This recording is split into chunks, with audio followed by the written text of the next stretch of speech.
नमस्कार, news night में आप सभी का स्वागत है। मैं हूं आपके साथ आरेंद्र। लोकसभा से आज इमिग्रेशन बिल पास हो गया तो कई अन्य विधायी कामकाज भी हुए। क्या रहा संसद में, आज खास दिखाएंगे खबर विस्तार से। होगी बात झारखंड में कानून व्यवस्था के बिगड़ते हालात की। बताएंगे अखिलेश यादव के किस बयान पर एक बार फिर से छिड़ गया है विवाद। ईद और रामनवमी को लेकर तमाम राज्यों में क्या हो रही है राजनीतिक बयानबाजी। इसके अलावा भी होंगी देश दुनिया की हर जरूरी और महत्वपूर्ण खबर। शुरुआत हेडलाइंस के साथ। लोकसभा से पास हुआ इमिग्रेशन एंड फॉरेनर्स बिल। केंद्रीय गृह मंत्री अमित शाह ने कहा, देश धर्मशाला नहीं, जो भारत के लिए खतरा होगा उसे नहीं मिलेगी अनुमति। बंगाल सरकार पर अवैध घुसपैठियों को बढ़ावा देने का आरोप।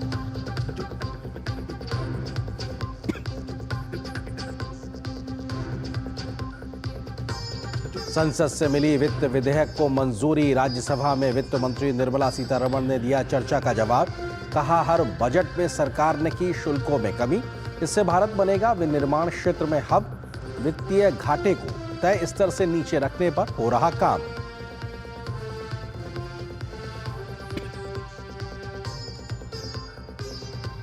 झारखंड में बीजेपी नेता की हत्या के बाद विधानसभा से लेकर सड़क तक बवाल। बीजेपी नेताओं ने सदन के अंदर और बाहर किया प्रदर्शन। सीएम के इस्तीफे की मांग। रांची में बंद का व्यापक असर।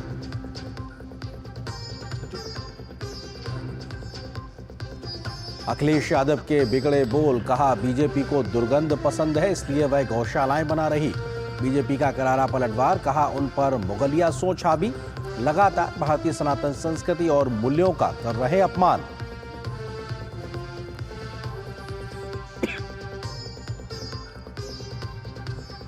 खेलो इंडिया पैरा गेम्स के दूसरे संस्करण का समापन। हरियाणा के खिलाड़ियों ने हासिल किया पहला स्थान। तमिलनाडु दूसरे और उत्तर प्रदेश रहा तीसरे पायदान पर।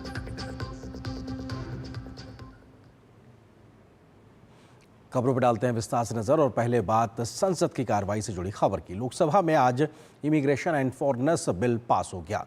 इस बिल के माध्यम से सरकार देश में घुसपैठ पर लगाम लगाना चाहती है, तो देश में आने वाले विदेशी नागरिकों के लिए नियमों को और ज्यादा स्पष्ट करने का प्रयास भी इस बिल के माध्यम से किया गया है। इस बिल के नियमों का उल्लंघन करने पर सख्त सजा का प्रावधान भी इसमें किया गया है। गृह मंत्री अमित शाह ने राष्ट्रीय सुरक्षा के लिहाज से इस बिल को देश के लिए बहुत जरूरी बताया है और कहा कि ये वक्त की जरूरत है।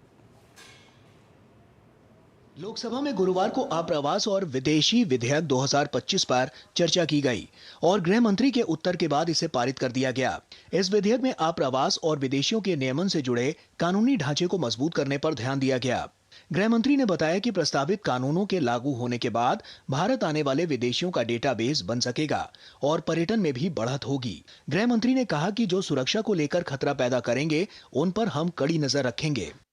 राष्ट्रीय सुरक्षा या सार्वजनिक स्वास्थ्य के लिए खतरा पाया जाएगा, उसको प्रवेश की अनुमति नहीं दी जाएगी। माननीय देश धर्मशाला नहीं है, जो चाहे जिस उद्देश्य से चाहे यहां आकर रह जाएगा, ऐसा नहीं होगा।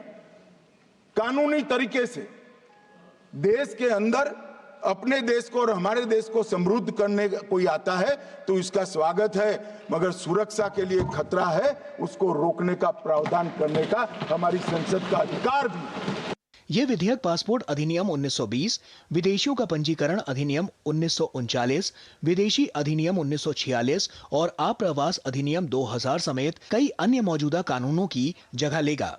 इस विधेयक में सख्त वीजा और पंजीकरण नियमों को लागू करने पर विशेष ध्यान दिया गया है। चर्चा में हिस्सा लेते हुए विपक्ष के सदस्यों ने कई पहलुओं पर अपनी बात रखी और अपनी चिंताओं को साझा किया। गृह मंत्री ने विपक्ष के नेताओं द्वारा व्यक्त की गई चिंताओं का जवाब भी दिया।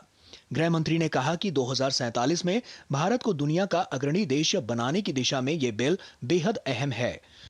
विदेशियों के आगमन को नियंत्रित करना, घुसपैठ को रोकना बहुत जरूरी है, पर उसके साथ साथ कानून में जो नागरिक अधिकार हैं और जो राष्ट्रीय सुरक्षा है और उससे जुड़ी हुई दंडपालिका है, उसमें एक नियंत्रण और एक संयम बहुत जरूरी है। जो यहां सुचारू रूप से अपने देश के कानून के हिसाब से भारत की व्यवस्था को कंट्रीब्यूट करने के लिए आते हैं, व्यापार के लिए आते हैं, शिक्षा के लिए आते हैं, R&D के लिए आते हैं, लीगल सिस्टम को मजबूत करने के लिए आते हैं, वो सभी का स्वागत है मान्यवर। मगर मैं इतनी ही दृढ़ता से कहना चाहता हूं, चाहे रोहिंग्या हो, चाहे बांग्लादेशी हो, अगर यहाँ अशांति फैलाने के लिए आता है तो बड़े कठोरता के साथ उनके साथ मान्यवर व्यवहार। विधेयक में केवल वैध दस्तावेजों के साथ ही भारत में प्रवेश की अनुमति मिलने, संदिग्ध व्यक्तियों को हिरासत में लेने और उन्हें प्रवेश देने से इनकार करने जैसे प्रावधान शामिल हैं। साथ ही भारत आने वाले विदेशी नागरिकों से वीजा की शर्तों के सटीक अनुपालन का जिक्र भी विधेयक में है। वैध दस्तावेजों के बिना प्रवेश पर 5 वर्ष की कैद और 5 लाख रुपए तक के जुर्माने का प्रावधान रखा गया है। अमित शाह ने अवैध घुसपैठियों के खिलाफ सख्ती को जरूरी बताया और कहा कि बंगाल सरकार अवैध घुसपैठियों को बढ़ावा देती है और उनका आधार कार्ड बनवाती है। बांग्लादेशी घुसपैठिए हो या रोहिंग्याज हो, जो घुस कर आते हैं, पहले असम से भी आते थे जब कांग्रेस की सरकार, अब बंगाल से आते हैं टीएमसी की सरकार, घुस कर आते हैं, इनको आधार कार्ड दादा कौन देता है? नागरिक कहां के बने हैं? कहां के बने हैं? जितने बांग्लादेशी पकड़े गए 24 परगना जिले का आधार कार्ड और नागरिकता है मान्यवर। और ये जो आप आधार कार्ड इश्यू करते हो, वो आधार कार्ड लेकर, वो वोटर कार्ड लेकर ये दिल्ली तक आते हैं, आप उनको आधार कार्ड इश्यू न करो, आदमी क्या परिंदा भी पैर नहीं मार पाएगा। ये सब चीजें भी लंबे समय चलनी नहीं है। 26 में चुनाव है, बंगाल में कमल खिलेगा और पूरा बंद होगा। गुरुवार को लोकसभा में चर्चा के बाद इस विधेयक को सदन से पारित कर दिया गया है। कुमार आलोक और शैलेंद्र मिश्र के साथ नीरज सिंह, डीडी न्यूज। तो एक बड़ा बिल आज लोकसभा से पास हुआ इमिग्रेशन बिल को लेकर। क्या कुछ बड़े प्रावधान है, ये आपको सिलसिलेवार तरीके से समझाने की कोशिश करते हैं कि आखिर इमिग्रेशन बिल में क्या बड़े प्रावधान किए गए हैं। क्योंकि इमिग्रेशन एंड फॉरेनर्स बिल की बात की जाए तो उसमें 4 पुराने कानूनों की जगह एक नया कानून बनाने का प्रावधान किया गया है। तमाम पुराने कानून थे 4, उनको हटा के अब एक बनेगा। पहला कौन सा था? पासपोर्ट भारत में प्रवेश एक्ट 1920 का एक कानून था, जिसको एक तरीके से समाहित किया जाएगा उन 4 कानूनों में, जिसके बाद ये नया बनेगा। अगले तथ्य पे जाते हैं, दूसरा आपको कानून बताते हैं, वो है विदेशियों का पंजीकरण एक्ट 1939, यानी ये भी एक तरीके से आज़ादी से पहले का एक तरीके से एक्ट है, औपनिवेशिक काल का एक्ट है, इसको भी एक तरीके से उसमें समाहित किया जाएगा। तीसरा एक्ट की अगर बात की जाए तो विदेशी विषयक एक्ट, ये 1946 का है, ये भी आज़ादी से पहले का, यानी 3 ऐसे एक्ट हैं जो आज़ादी से पहले के, जिनको समाहित करके आज नया एक्ट बनाया जा रहा है। इसके अलावा आप्रवास वाहक दायित्व एक्ट साल 2000 का है, ये आज़ादी के बाद का है। इन चारों एक्ट को मिलाकर अब एक नया इमिग्रेशन एंड फॉरेन बिल जो है वो लाया गया है। सरकार इसको एक तरीके से पास करा रही, तो इनके आधार पर इन चारों को समाहित करके एक नया कानून बनाने की व्यवस्था की जा रही है। इसमें क्या कुछ बड़े प्रावधान है, उसके आधार पर बताते हैं कि इसमें विदेशियों के आप्रवास, ठहरने, प्रवेश करने और उसको रेगुलेट करने की पूरी व्यवस्था की गई है। कड़े नियम और सजा का प्रावधान इसमें किया गया है। राष्ट्रीय सुरक्षा पर फोकस किया गया, उस लिहाज से इसको फ्रेम किया गया। साथ ही साथ इमिग्रेशन के अधिकारियों को अधिक शक्तियां दी गई हैं ताकि वो तय समय पे समय रहते उस चेक एंड बैलेंसेस को निर्धारित कर सके, जिसके आधार पर राष्ट्रीय सुरक्षा की लेकर कोई चुनौती है तो वो फैसला ले सके। इसी तरीके से ब्यूरो ऑफ इमिग्रेशन का गठन करने का प्रावधान इसमें किया गया। पंजीकरण होना अनिवार्य किया गया है। आधुनिक और एकीकृत ढांचा तैयार करने की व्यवस्था इस बिल में की गई है। स्पष्टता और सख्ती पर जोर है। स्पष्ट परिभाषा है और सख्त नियम के साथ में राष्ट्रीय सुरक्षा से खिलवाड़ नहीं होगा, इस प्रावधान को किया गया है। इसी तरीके से प्रौद्योगिकी और निगरानी को बढ़ाने पर भी फोकस है। दंड के सख्त प्रावधान किए गए हैं कि अगर आप नियमों का उल्लंघन करेंगे तो सख्त कार्रवाई होगी। इसको लेकर भी प्रावधान इस बिल में किया गया है। तो ये तमाम वो प्रावधान है जो इमिग्रेशन एंड फॉरेनर्स बिल में किए गए हैं। इसी तरीके से अगर इसकी मुख्य विशेषताओं की बात की जाए तो मौजूदा समय में आप अगर समझें तो ये वो तमाम विशेषताएं हैं कि आखिर किस व्यवस्था में क्या चीजें बातें कही गई हैं। और यहां पे हमने आपको बताने की कोशिश की है वो 4 पुराने कानून जिनको समाहित करके ये नया कानून बनाया गया। विशेषता के लिहाज से बात की जाए तो कानूनी ढांचे में 4 अलग अलग कानून असंगठित थे और पुराने थे, क्योंकि हमने कहा कि आजादी से पहले के भी थे। चारों को एकीकृत करके एक आधुनिक और व्यापक कानून बनाया गया है। प्रवेश के नियम के आधार पर बात की जाए तो पहले के नियम में पासपोर्ट अनिवार्य, लेकिन वीजा और अन्य दस्तावेजों पर अस्पष्टता थी, बहुत क्लियरिटी नहीं थी। अभी के समय में वैध पासपोर्ट, वीजा, यात्रा दस्तावेज अनिवार्य है और जांच का अधिकार भी इसमें समाहित किया गया है। पंजीकरण के लिहाज से बात की जाए तो विदेशियों का पंजीकरण पहले अनिवार्य था, लेकिन लागू करने में एक हीला हवाली देखने को मिलती थी। मौजूदा इस बिल में, नए बिल में सभी विदेशियों के लिए पंजीकरण अनिवार्य है और जिम्मेदारी व्यक्ति पर निर्धारित करने का भी प्रावधान किया गया है। निगरानी तंत्र को लेकर पिछले बिल की बात की जाए, पिछले तमाम कानूनों की बात की जाए तो कोई केंद्रीकृत संस्था नहीं थी और सीमित तरीके से निगरानी हुआ करती थी, लेकिन मैं इस कानून में ब्यूरो ऑफ इमिग्रेशन की स्थापना करके आधुनिक तकनीक से निगरानी की व्यवस्था का प्रावधान इस बिल में किया गया है। यानी तकनीक के साथ सख्त नियम को बनाने की बात की जा रही है इस बिल में। इसी तरीके से राष्ट्रीय सुरक्षा के मोर्चे पर बात की जाए तो सुरक्षा पर जोर, कम और अस्पष्ट प्रावधान थे पुराने बिल में और नए में देश की सुरक्षा और संप्रभुता को खतरे में डालने वालों पर रोक लगाने का प्रावधान है। सीमित और अस्पष्ट अधिकार, फैसले अंतिम नहीं हुआ करते थे पहले की व्यवस्थाओं में, लेकिन अभी की व्यवस्था में इमिग्रेशन अधिकारियों के फैसले अंतिम और बाध्यकारी होंगे, यानी कि शक्तियां दी गई हैं इमिग्रेशन अधिकारी के हाथ में। जहाज विमान संचालकों पर सीमित दायित्व होता था पुराने कानून के आधार पर। नई व्यवस्था में इसको वाहकों, जिसमें वायुयान, जलयान, भूमि के माध्यम से अगर आते हैं, उनकी व्यापक परिभाषा होगी और जानकारी देना अनिवार्य होगा, यानी कि जो लेकर आ रहा है उसकी भी जानकारी सुनिश्चित करनी होगी अगर देश के लिए खतरा है तो। होटल संचालकों तक सीमित हुआ करती थी पहले जानकारी के दायित्व की अगर बात की जाए, लेकिन अब इसको बढ़ाकर शैक्षणिक, चिकित्सा संस्थानों सहित सभी संबंधित पक्षों के दायित्व को तय करने का प्रावधान इस बिल में किया गया है। तो ये अपने आप में तमाम बड़े प्रावधान है जो देश की सुरक्षा को एक तरीके से सुनिश्चित करते नजर आएंगे। तो ये मुख्य विशेषताओं का हम जिक्र कर रहे हैं। इसी तरीके से अपराध और दंड की तुलना अगर पिछले कानूनों से और अभी के कानून में की जाए तो गलत दस्तावेज से अगर एंट्री करते हैं तो उसमें 5 साल की जेल, 50,000 तक का जुर्माना था। मौजूदा कानून में 5 साल तक की जेल, 5 लाख रुपए तक का जुर्माना या दोनों हो सकते हैं।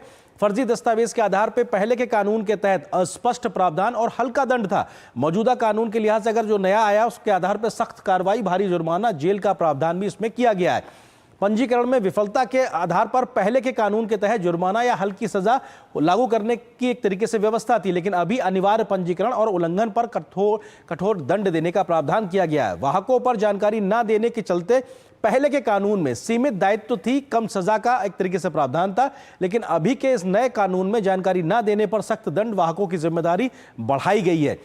गिरफ्तारी का अधिकार को लेकर अगर बात की जाए तो सब इंस्पेक्टर या उसके ऊपर के अधिकारी बिना वारंट के गारंटी को एक तरीके से गिरफ्तार कर सकते थे पहले के कानून में।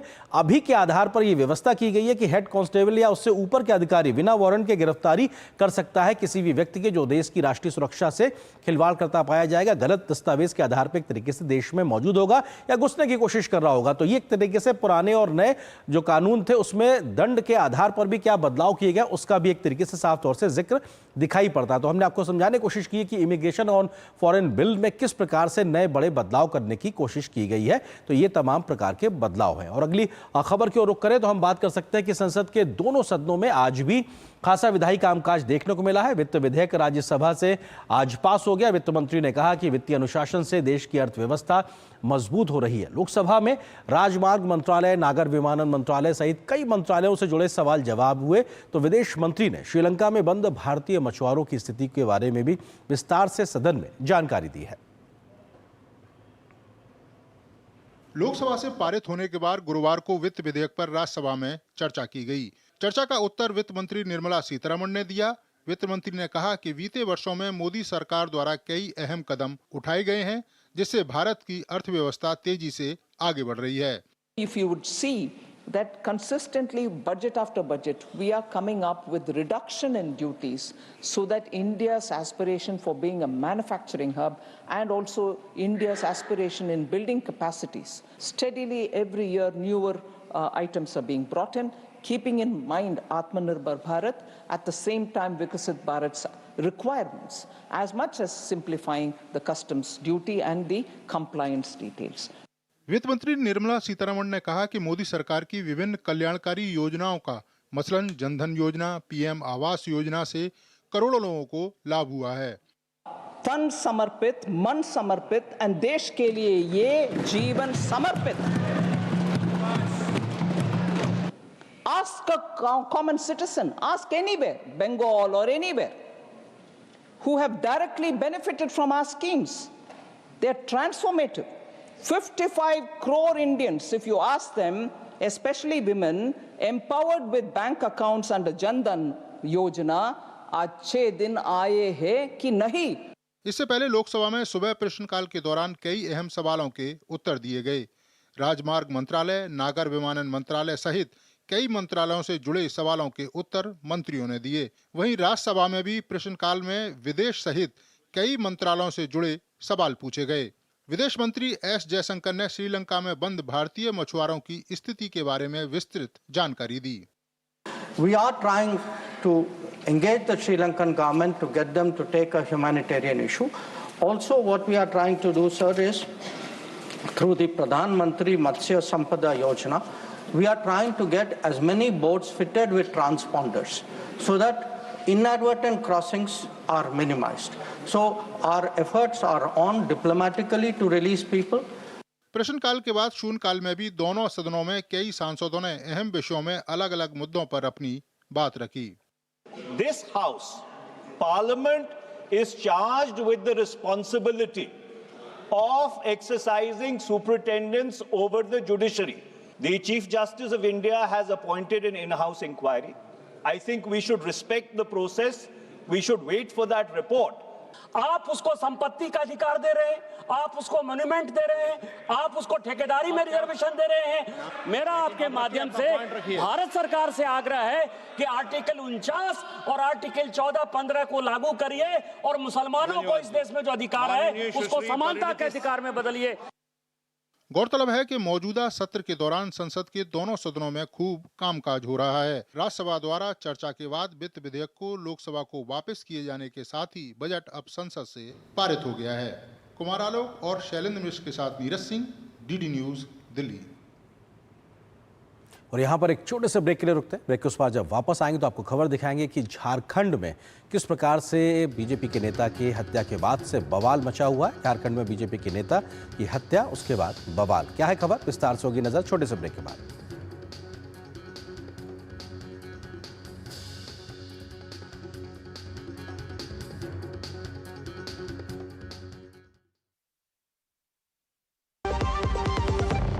MDH का किचन किंग किचन में हो तो हम सब कुछ बना सकते हैं। बैंगन का भरता, आलू गोभी, भिंडी मसाला और भी बहुत कुछ।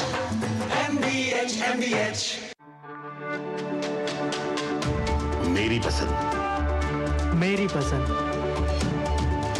मेरी पसंद, मेरी पसंद, हमारी पसंद, हम सबकी पसंद।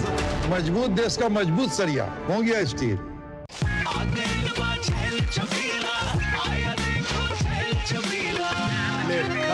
अच्छा भैया, मेरी गाय को भी अपने हाथों से चारा खिला दो। अरे खिलाई देते हैं।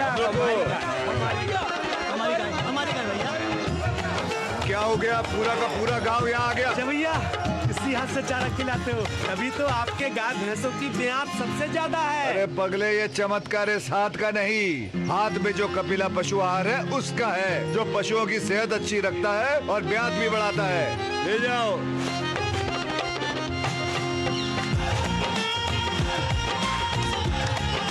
कपिला, देश का नंबर 1 पशु आहार।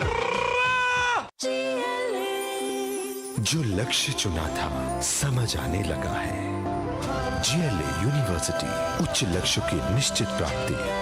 रिटायरमेंट प्लानिंग के लिए तेरा SIP के बारे में क्या ख्याल है? रिटायरमेंट अभी तो पूरी लाइफ बाकी है यार।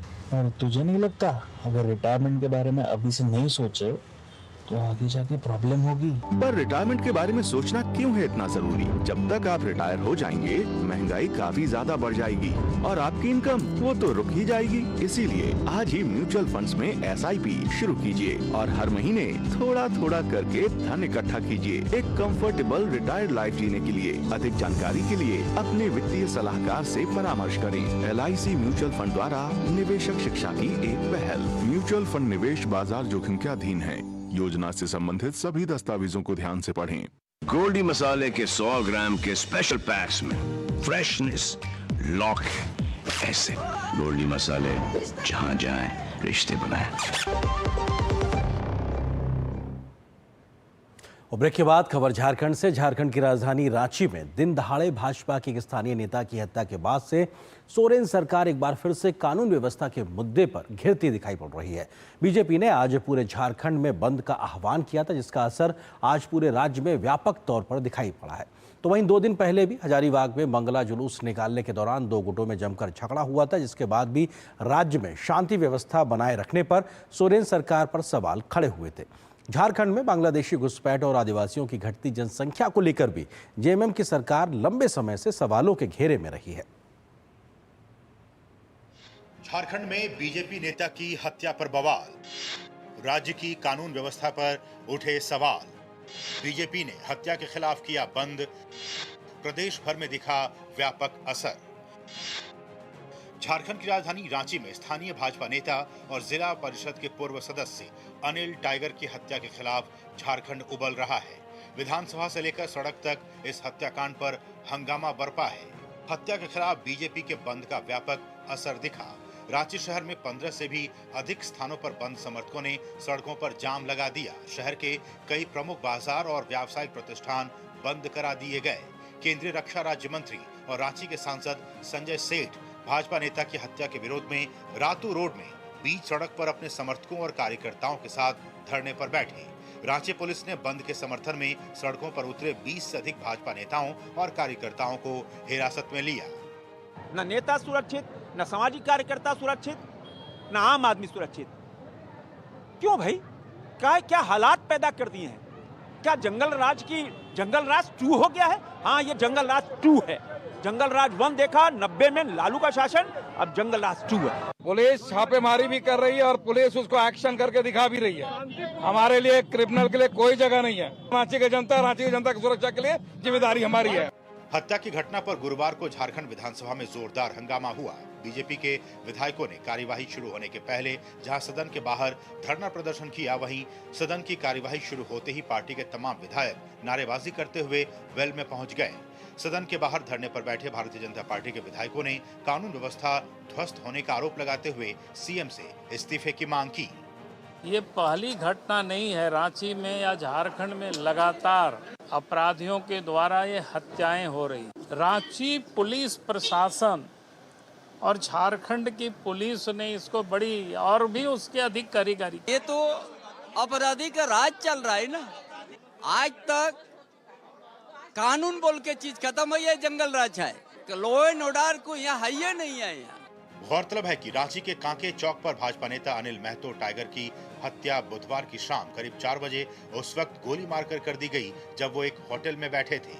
वारदात को अंजाम देकर बाइक से भाग रहे अपराधियों का स्थानीय लोगों ने पीछा किया और इसी दौरान पुलिस ने शूटर रोहित वर्मा को मुठभेड़ के बाद गिरफ्तार कर लिया, जबकि दूसरा अपराधी अमन कुमार भागने में सफल रहा था।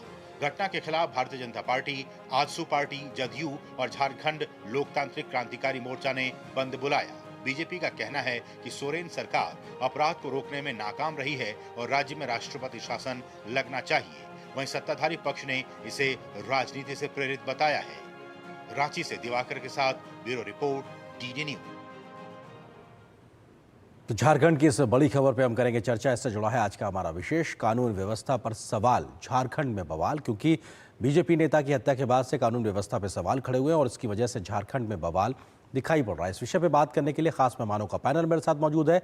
अजय शाह हैं, प्रवक्ता भारतीय जनता पार्टी के। इसके अलावा डॉक्टर तनुज खत्री हैं, प्रवक्ता झारखंड मुक्ति मोर्चा के। वरिष्ठ पत्रकार विनय कुमार जी हैं, रांची से हमारे साथ जुड़े हुए हैं। आप तीनों का स्वागत है। शुरुआत डॉक्टर खत्री आपसे करते हैं, क्योंकि बीजेपी कह रही है कि साहब जंगल राज पार्ट 2 की शुरुआत हो चुकी है झारखंड में। मौजूदा आपकी सरकार के तहत जिस प्रकार की कानून व्यवस्था का गिरता हुआ हाल दिखाई पड़ रहा है। देखिए, सबसे पहले तो स्वर्गीय अनिल टाइगर जी की जो दुखद हत्या हुई है, मृत्यु हुई है, इसकी संवेदना हमें है। क्योंकि वो किसी दल के नहीं थे, वो लोगों के थे। और निश्चित रूप से इसका जितना दुख भारतीय जनता पार्टी जता रही है, अन्य लोग जता रहे हैं, उससे कई ज्यादा दुख सभी लोगों को। लेकिन जिस प्रकार से भाजपा के नेता ऐसे संवेदनशील मुद्दों पर राजनीति कर रहे हैं, वो समझ से परे है। कानून अपना काम कर रहा है, पुलिस प्रशासन अपना काम कर रही है। जो भी इसमें सम्मिलित लोग थे, उसको तत्काल एक व्यक्ति को, एक लड़के को गिरफ्तार करने का काम हुआ, अपराधी को गिरफ्तार करने का काम हुआ। और अन्य लोग भी हम समझते हैं कि जल्द से जल्द पुलिस की हिरासत में। डॉक्टर खत्री, लेकिन सवाल ये उठ रहा है कि अगर अपराधियों के हौसले इतने बुलंद हैं, शाम 4 साढ़े 4 बजे के आसपास दिन दहाड़े अगर अपराधी आके इतने भरे बाजार हत्या कर रहे हैं, तो ये एक तरीके से अपराध का बढ़ना और एक तरीके से कानून का रसूख कम होना, वो सवाल खड़े कर रहा है। नहीं, मैं वही कह रहा हूं कि ऐसी घटना की जितनी भी निंदा की जाए किसी भी समाज में, किसी भी सरकार में, चाहे वो किसी की भी सरकार, वो बर्दाश्त के बाहर है। उसकी कोई पैरवी, उसकी कोई वकालत नहीं है। लेकिन उस पर राजनीति करना, उस पर भारतीय जनता पार्टी एक इवेंट करती है, उससे वो उसका भी तो जवाब देना होगा ना इनको। किसी के मौत को, किसी की हत्या को इवेंट बना रहे हैं आप।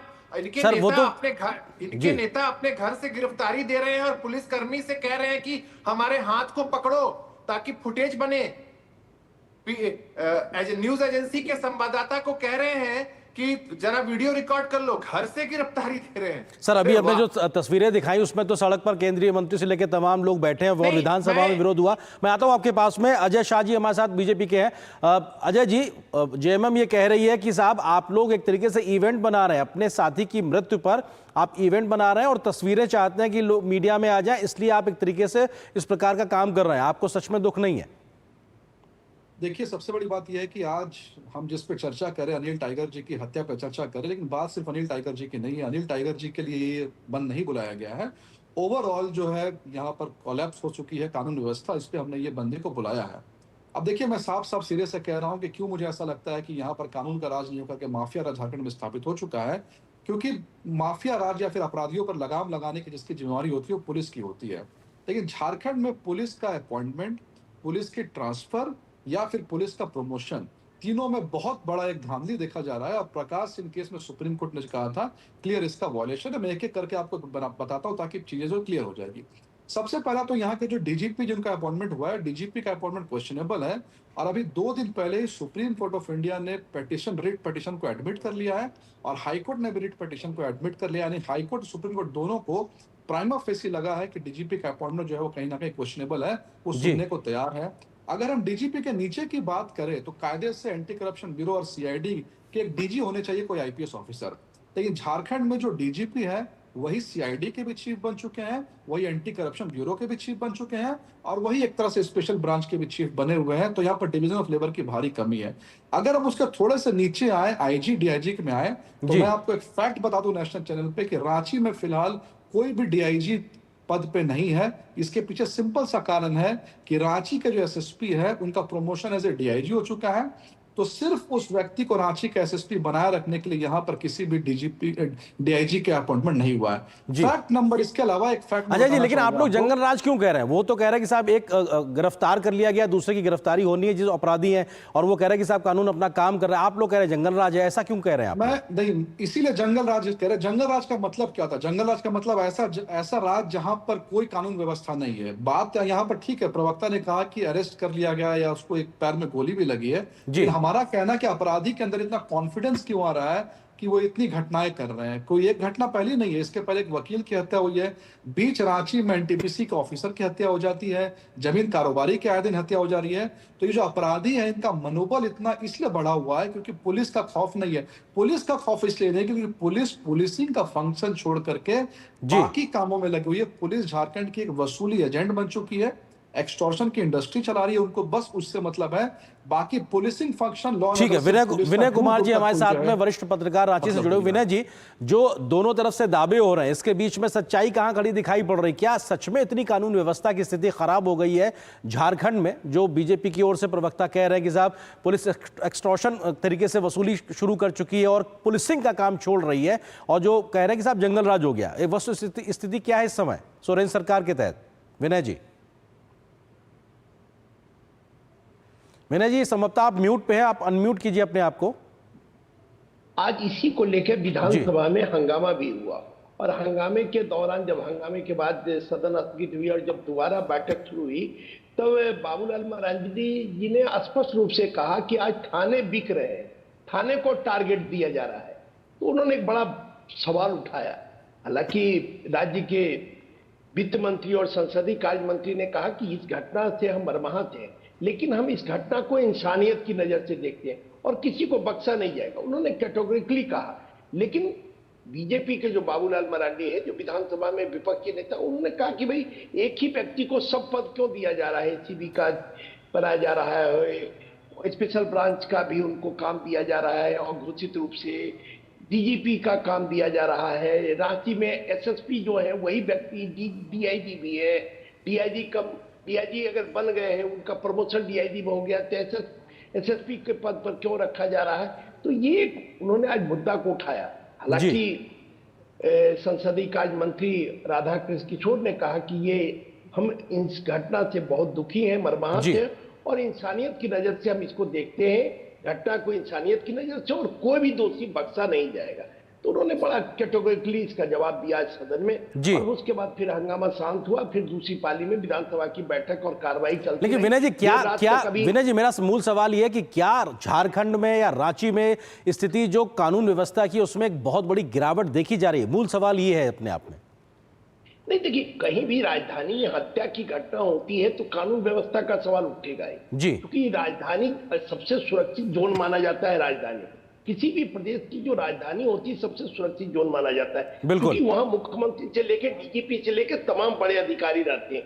तो दूर दराज के इलाके में तो घटनाएं होती हैं, लेकिन राजधानी में अगर घटनाएं होती हैं तो गंभीर सवाल खड़े होते हैं और इसमें कोई दो राय नहीं। बिल्कुल तरुण खत्री जी, सवाल ये जी बिल्कुल जी रांची बंद का भी बिल्कुल, और वो तस्वीरों में दिखाई भी पड़ रहा है किस प्रकार से उसका व्यापक असर आता है। खत्री जी, सवाल यही है, एक तो राजधानी में होता है और आप जो बीजेपी पे सवाल कह रहे हैं कि साहब वो एक तरीके से उसको इवेंट बना रहे हैं, लेकिन अगर एक घटना हो रही है, आपकी जवाबदेही उनकी है, वो अगर उस पर रिएक्शनरी तरीके से क्या कर रहे हैं वो सेकेंडरी चीज है, बात की बात है। लेकिन अगर घटना हो रही है उसको रोकने की जिम्मेदारी तो मौजूदा राज्य सरकार की है, जो आपकी पार्टी की सरकार है। तो सवाल तो आपसे ही होगा ना कि वो क्यों नहीं रुकी? दिन दहाड़े जो है कैपिटल में, वहां पे हत्या हो जाती है। देखिए, निश्चित रूप से जिम्मेदारी हमारी है। झारखंड की जनता ने प्रचंड बहुमत के साथ हेमंत सोरेन जी को चुना है। हम जिम्मेदारी से पीछे कहां हट रहे हैं, और ये जिम्मेदारी लंबे समय तक अभी हमारे पास रहने वाली है। भारतीय जनता पार्टी के पास कोई जगह नहीं है, लेकिन किसी की मृत्यु पर, किसी की दुखद हत्या पर राजनीति करना, हम इसका विरोध कर रहे हैं। बंद शांतिपूर्ण तरीके से बंद इन्होंने कराने का काम किया। किसी को कोई समस्या हुई, किसी को कहीं रोका गया नहीं। जो पुलिस अपना नॉर्मल काम करती है, ड्यूटी करती है, वो तो करेगी, लॉ एंड ऑर्डर का जहां मामला आएगा। लेकिन हमने किसी को घर से निकलने से नहीं रोका, हमने किसी को नोटिस नहीं भेजा, जिस प्रकार से भारतीय जनता पार्टी की सरकार में होता है। हमने लोकतंत्र के महत्व को, जिसके आधार पर आंदोलन होते हैं, जिसके आधार पर प्रदर्शन होता है, वो करने के लिए हमने किसी को रोका नहीं। तनुज जी अभी 2 दिन पहले हजारीबाग में भी एक तरीके से मंगला जो जुलूस निकल रहा था, उस समय भी एक तरीके से बवाल हो गया लगातार, उसके बाद भी सवाल खड़े हुए हजारीबाग की घटना पे। हजारीबाग की जहां तक घटना की बात है, इस पर एक मूल चीज निकल करके पुलिस के माध्यम से भी सामने आई। जो रूट तय होता है, जिस रूट से सैकड़ों सालों से लोग जाते हैं, ऐन मौके पर रूट को बदलने का काम होता है। उसके बाद क्या साजिश है, क्या उसमें अशांति फैलाने वाले लोग हैं। देखिए, 2 तरह की चीजें होती हैं इसमें। एक तो अशांति फैलाने वाले लोग हर तरफ होते हैं, दूसरा उसमें साजिश होती है कि पर्व त्योहार के समय साजिश करो और माहौल खराब करो। तो दोनों का पर्दाफाश हमने करने का काम किया है। और इस घटना में भी जब हम इस वक्त राष्ट्रीय चैनल पर, दूरदर्शन पर जब हम डिबेट कर रहे हैं, दुखद डिबेट है, किसी की हत्या पर, किसी की मृत्यु पर डिबेट करना मेरे लिए तो व्यक्तिगत रूप से बहुत दुखदाई पल होता है। लेकिन फिर भी हम कर रहे हैं, लोकतंत्र का चौथा स्तंभ है, करना है, वो हमारी जिम्मेदारी है पार्टी के प्रवक्ता होने के नाते और आपका एक जिम्मेदार एंकर पत्रकार होने के नाते।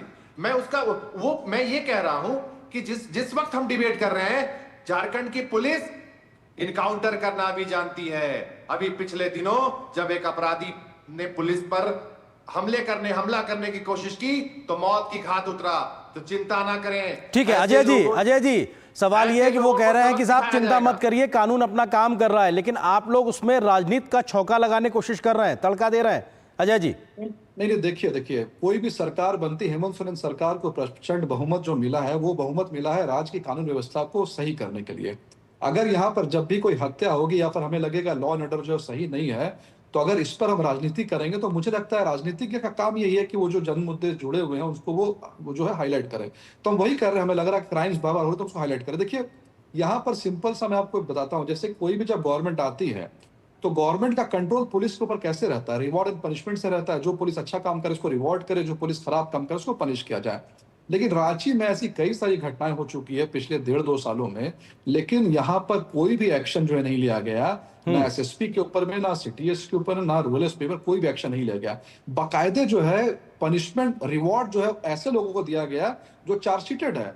झारखंड में 24 जिले हैं। ऐसा माना जाता है कि पुलिस का कप्तान का जो पद होता है सुप्रीटेंडेंट ऑफ पुलिस, वो नॉर्मली ऐसे लोगों को दिया जाए जो कि किसी तरह की कंट्रोवर्सी में जो है फ्री हो कम से कम। लेकिन झारखंड में 24 जिलों में 2 बहुत इंपॉर्टेंट जिले ऐसे हैं जिनके सुप्रीटेंडेंट का पद ऐसे व्यक्ति को दिया गया है जो सीबीआई द्वारा चार्जशीटेड है, अभी ऐसे को सुप्रीटेंडेंट बनाया गया है। इसके बाद मैं आपको कल की बात बता रहा हूं। कल झारखंड हाईकोर्ट ने झारखंड सरकार के एक फैसले पर रोक लगा दी। झारखंड हाईकोर्ट ने यह कहा कि आपने जो डीएसपी की लिस्ट भेजी है प्रमोशन के लिए आईपीएस में, इनमें चार्जशीटेड लोगों के नाम आपने डाल दिए हैं, तो इस पे तत्काल जो है वो रोक लगाई जाए। तीसरा मैं आपको एग्जांपल दूंगा। 2 साल पहले धनबाद जो है वहां पर बहुत ज्यादा क्राइम होते थे, अभी भी क्राइम हो रहा है। धनबाद मालूम इससे बहुत नोटोरियस है। लेकिन धनबाद में जो एसएसपी थे उनका जो समय पूरा हो चुका था डीआईजी के प्रमोशन के लिए, लेकिन सिर्फ एक व्यक्ति को धनबाद का एसएसपी बनाए रखने के लिए उस पूरे बैच के आईपीएस का प्रमोशन रोका गया। ऐसी कौन सी माया थी कि एक खास व्यक्ति को धनबाद का एसएसपी बनाए रखना जरूरी था? कि वहां लॉ एंड ऑर्डर भी फेलियर है, उसका टाइम भी हो चुका है। सिर्फ एक ही चीज जो हमारे बाबूलाल मरांडी जी ने कहा कि झारखंड में जो पोस्टिंग हो रही है पुलिस वालों की, वो कंसिडरेशन पे हो रही है, किसी मेरिट बेस्ड पोस्टिंग नहीं हो रही है। ठीक है विनय जी, ठीक है, आपके इस आरोप को आगे बढ़ाते हैं विनय जी। विनय जी, सवाल ये कि पुलिस की क्या सरकार के साथ इस प्रकार से एक अंडरस्टैंडिंग है कि साहब आप मिलके काम करना चाहे, भले ही पुलिसिंग का जो काम है वो रुक जाए? दूसरा सवाल ये, क्योंकि झारखंड में लगातार बीते कई वर्षों से घुसपैठ को लेकर सवाल उठते रहे, वो भी कानून व्यवस्था के नाम पे अपने आप में एक गंभीर समस्या को लेकर है। आपको लगता है कि इन दोनों मसलों को लेकर भी मौजूदा हालात क्या हैं? जरा अगर संक्षेप में आप इस पर प्रकाश डाल सके तो विनय जी। नहीं, देखिए झारखंड में क्या है कि कोयला और बालू ये बड़ा कीमती चीज है और इसको लेके भी पुलिस बराबर निशाने पर रहती है।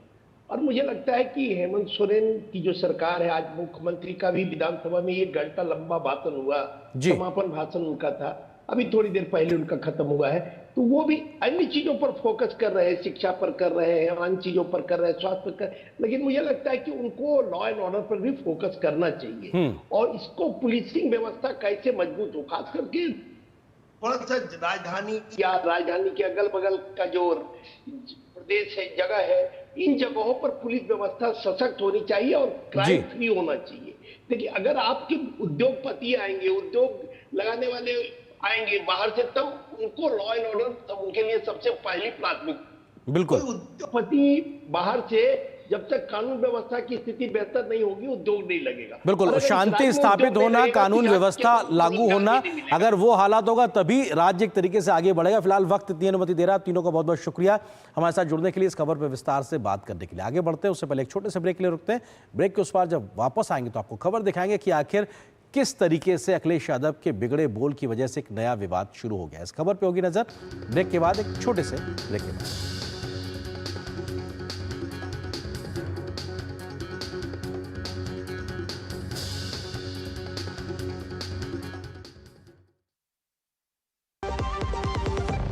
जीरा से प्यास बुझाएं, डाइजेशन के लिए मस्त, शरीर में नमक पानी का बैलेंस बनाए।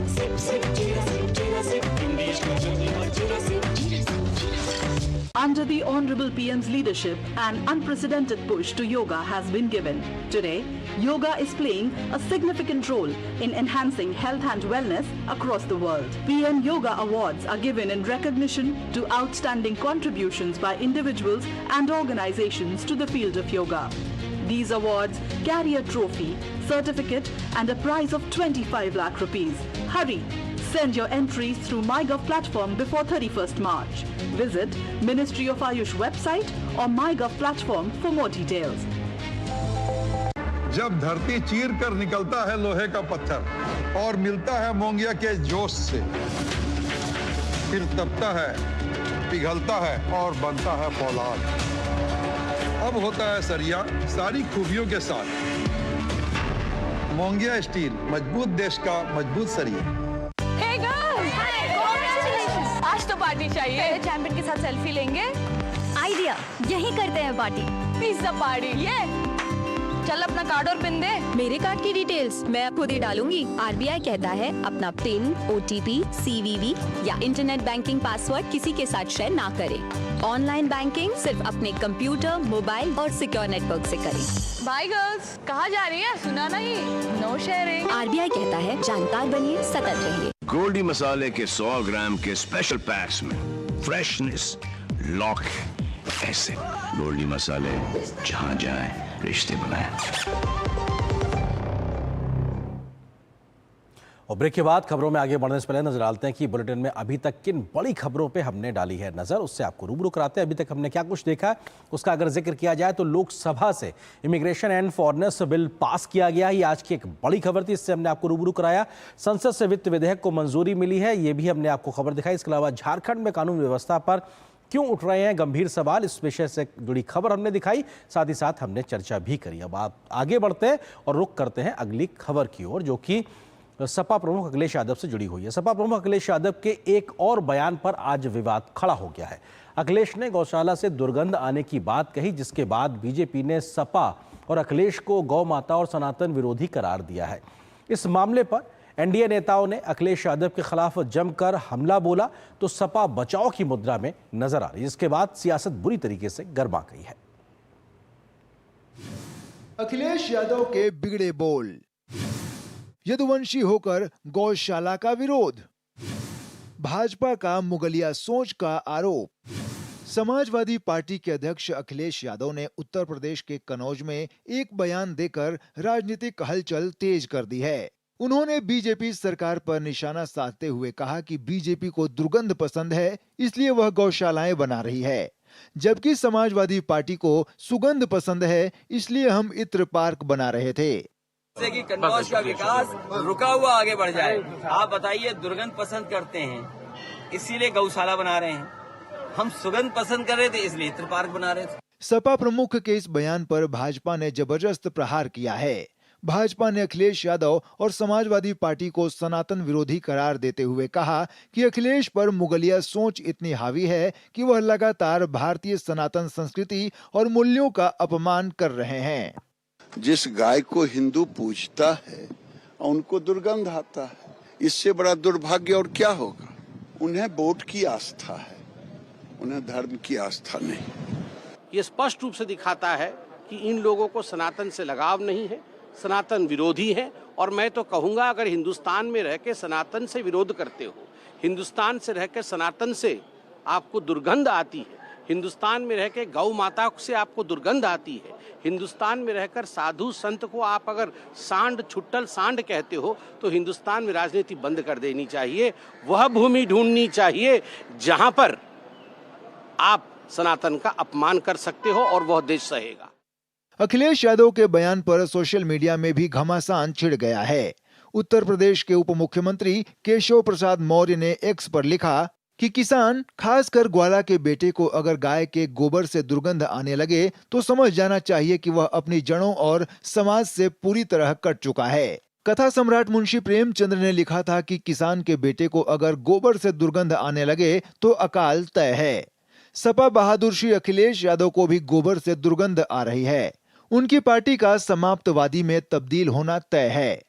बीजेपी आईटी सेल प्रमुख अमित मालवीय ने एक्स पर लिखा कि खुद को श्री कृष्ण का वंशज कहने वाले अखिलेश यादव को अब गौशाला से दुर्गंध आ रही है।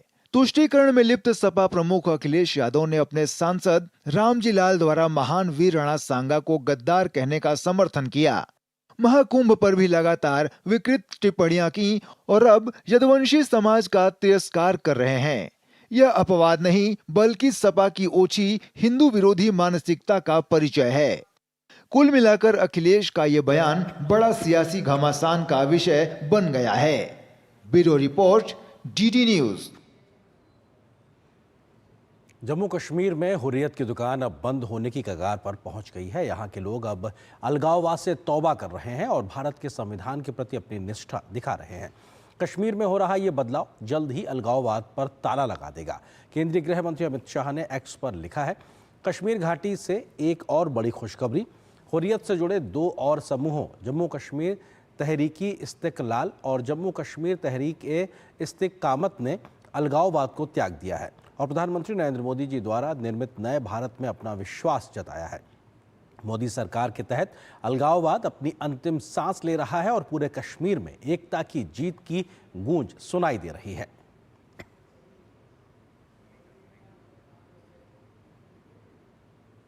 और यहाँ पर एक और छोटे से ब्रेक के लिए रुकते हैं। ब्रेक के उस बाद जब वापस आएंगे तो आपको खबर दिखाएंगे कि भारत के मतदाता पहचान पत्र को लेकर कहां हुई है तारीफ। क्या है पूरी खबर, होगी विस्तार से नजर छोटे से ब्रेक के बाद।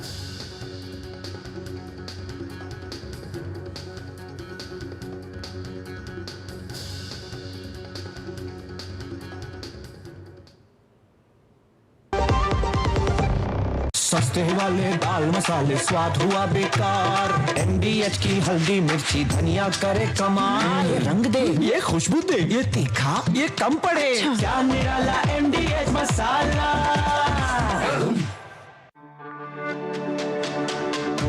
मेरी पसंद, मेरी पसंद, मेरी पसंद, मेरी पसंद, हमारी पसंद, हम सबकी पसंद। मजबूत देश का मजबूत सरिया होंगे स्टील। जो लक्ष्य चुना था समझ आने लगा है। GLA यूनिवर्सिटी, उच्च लक्ष्य की निश्चित प्राप्ति। जिंदगी की हर छोटी बड़ी जरूरत के लिए आप जो सपने सजाते हैं, बस उसी उम्मीद को तो हम सहारा लगाते हैं। SIP आपकी सेविंग्स को आपकी खातिर काम पर लगाएगी। आज ही अपनी पहली SIP की शुरुआत करें। अधिक जानकारी के लिए अपने वित्तीय सलाहकार से परामर्श करें। LIC म्यूचुअल फंड द्वारा निवेशक शिक्षा की एक पहल। म्यूचुअल फंड निवेश बाजार के जोखिम के अधीन है। योजना से संबंधित सभी दस्तावेजों को ध्यान से पढ़ें।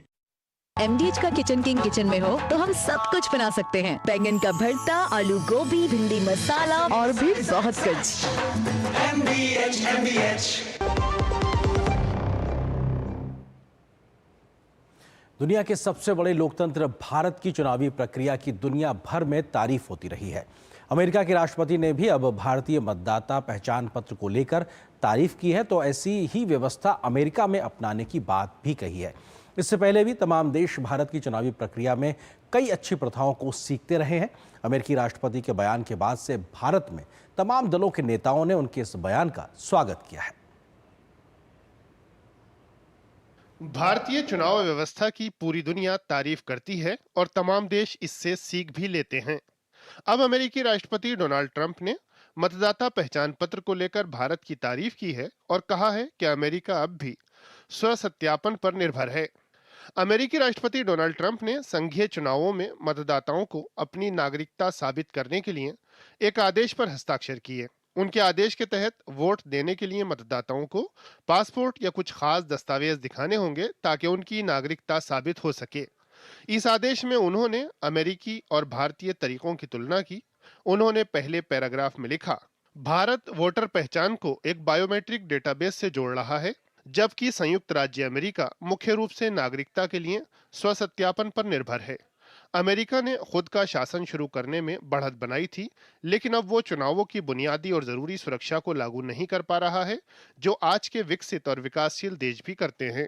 अमेरिकी राष्ट्रपति की ओर से भारतीय चुनाव प्रणाली की सराहना के बाद सवाल उठता है कि दुनिया के आधुनिकतम तकनीक और प्रणाली को जानने अपनाने वाले विकसित देश भी हमारे चुनावी सुधारों के महत्व को पहचानते हैं, उन्हें मान्यता देते हैं, लेकिन हमारे देश में इंडी गठबंधन के कुछ दल और विपक्ष का एक वर्ग चुनाव में मुंह की खाने पर भारतीय चुनाव प्रणाली को कोसने और उस पर सवाल उठाने से बाज नहीं आता। हालांकि अमेरिका की इस तारीफ के बाद तमाम राजनीतिक दल चुनाव आयोग की तारीफ कर रहे हैं। हाल ही में अमेरिका ने जो एग्जीक्यूटिव ऑर्डर निकाला है उसमें भूरी प्रशंसा करते करते कि कैसे भारत के जो वोटर आइडेंटिफिकेशन मेजर्स है उसको फॉलो करना चाहिए अमेरिका ने। कभी हमारे लोकसभा चुनाव की प्रशंसा होती है दुनिया में, कभी जम्मू कश्मीर के चुनाव की प्रशंसा। इलेक्शन कमीशन कितना अच्छा काम कर रहा है उसके ऊपर लगातार पूरी दुनिया से सकारात्मक स्वर निकलते हैं। We have established a system that works, and certainly there is a lot of respect around the world for the fact that we've been conducting democratic elections for a long time in very difficult circumstances. And I would say that for the American president to acknowledge India by example as a country that got this right and his country, he says, has not got it right, I think that's something we should all be very happy about. 2021 में पारित चुनाव कानून संशोधन अधिनियम ने आधार को EPIC से जोड़ने की शुरुआत की। चुनाव आयोग इस प्रावधान को पूरा करने के लिए अंतिम रूप दे रहा है और कुछ मतदाता पहले ही ऐसा कर चुके हैं।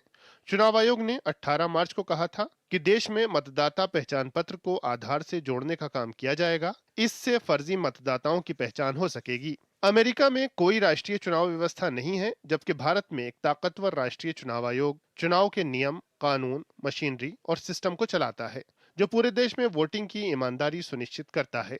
अमेरिका में भारत के चुनाव आयोग के समकक्ष कोई आयोग नहीं है और उसका चुनाव आयोग केवल चुनावी वित्त पोषण विनियमों को लागू करता है। Bureau report, DD news. America ने भारत में वीज़ा अपॉइंटमेंट बुकिंग में धांधली करने वाले वॉट्स पर सख्त कार्रवाई शुरू कर दी है। अमेरिकी दूतावास ने बुधवार को सोशल मीडिया प्लेटफॉर्म एक्स पर जानकारी दी है कि उसने करीब 2000 वीज़ा अपॉइंटमेंट्स को रद्द कर दिया है जो वॉट्स द्वारा बुक किए गए थे। ये अपॉइंटमेंट्स ऑटोमेटिक वॉट्स के माध्यम से किए गए थे जो वीज़ा इंटरव्यू के लिए स्लॉट्स को ब्लॉक कर रहे थे। अमेरिकी दूतावास ने इसे अपनी शेड्यूलिंग नीतियों का उल्लंघन बताया और कहा कि इस तरह की गतिविधियों को बर्दाश्त नहीं करने की नीति है। दूतावास ने कहा, हम एजेंटों और बिचौलियों द्वारा की गई ऐसी गतिविधियों के प्रति शून्य सहनशीलता रखते हैं। संयुक्त राष्ट्र में फिर से एक बार भारत का डंका बज रहा है। इस बार बात हो रही है भारत के स्वास्थ्य क्षेत्र की। संयुक्त राष्ट्र ने आयुष्मान भारत जैसी स्वास्थ्य पहलों का उदाहरण देते हुए शिशु मृत्यु दर में कमी लाने में भारत के प्रयासों और प्रगति की सराहना की है और इसे अनुकरणीय बताया है। संयुक्त राष्ट्र ने कहा है कि देश ने अपनी स्वास्थ्य प्रणाली में रणनीतिक निवेश के माध्यम से लाखों लोगों का जीवन बचाया है। संयुक्त राष्ट्र के एक समूह की शिशु मृत्यु दर आकलन रिपोर्ट में भारत और कुछ अन्य देशों का उदाहरण दिया गया है और शिशु मृत्यु दर रोकने में हुई प्रगति में अहम भूमिका निभाने वाली विभिन्न रणनीतियों पर प्रकाश डाला गया है। रिपोर्ट में कहा गया है कि इन देशों की राजनीतिक इच्छा शक्ति, साक्ष्य आधारित रणनीतियों और निरंतर निवेश से मृत्यु दर में पर्याप्त कमी लाई जा सकती है। भारत के बारे में रिपोर्ट में कहा गया है कि देश ने स्वास्थ्य प्रणाली में निवेश के माध्यम से स्थिति को बेहतर किया है। और यहाँ पर एक और छोटे से ब्रेक के लिए रुकते हैं। ब्रेक के उस पार जब वापस आएंगे तो आपको दिखाएंगे खबर जल्दी जल्दी में कौन सी हैं आज की खास खबरें।